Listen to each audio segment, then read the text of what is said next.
So, today we're going to read chapter 9 of My Father's Dragon. And it's called My Father Makes a Bridge. My father walked back and forth along the bank, trying to think of some way to cross the river. He found a high flagpole with a rope going over to the other side.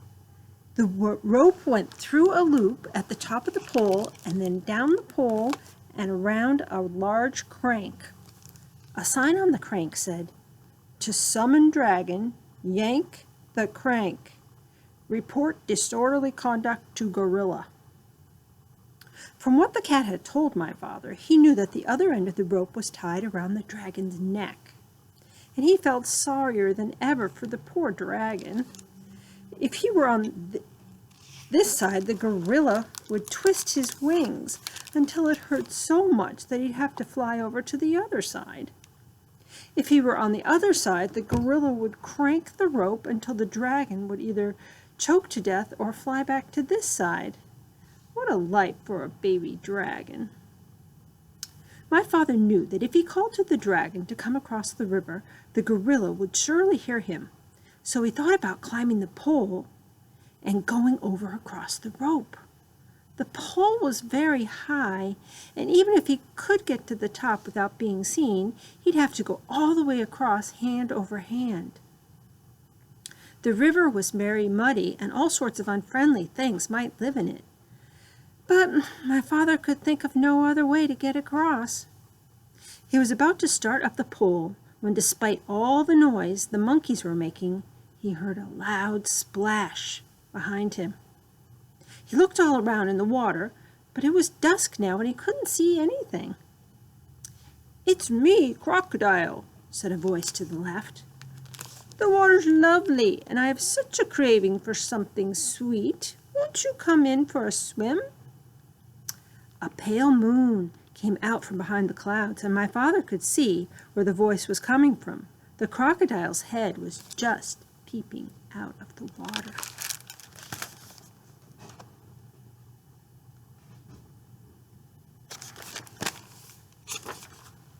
"Oh, no, thank you," said my father. "I never swim after sundown, but I do have something sweet to offer you. Perhaps you'd like a lollipop, and perhaps you have friends who would like lollipops too." "Lollipops," said the crocodile. "Why, that is a treat. How about it, boys?" A whole chorus of voices shouted, "Hurrah, lollipops!" And my father counted as many as 17 crocodiles with their heads just peeping out of the water. "Well, that's fine," said my father as he got out the 24 pink lollipops and the round bands and the rubber bands. "I'll stick one here in the bank.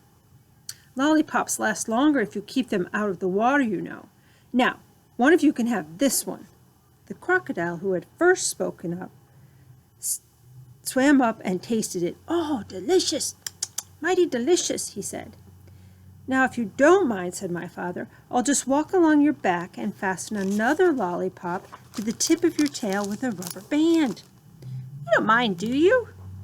"Oh, no, not in the least," said the crocodile. "Can you get your tail out of the water just a bit?" asked my father.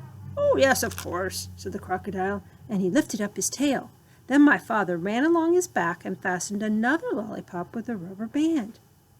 "Who's next?" said my father, and a second crocodile swam up and began sucking on the lollipops.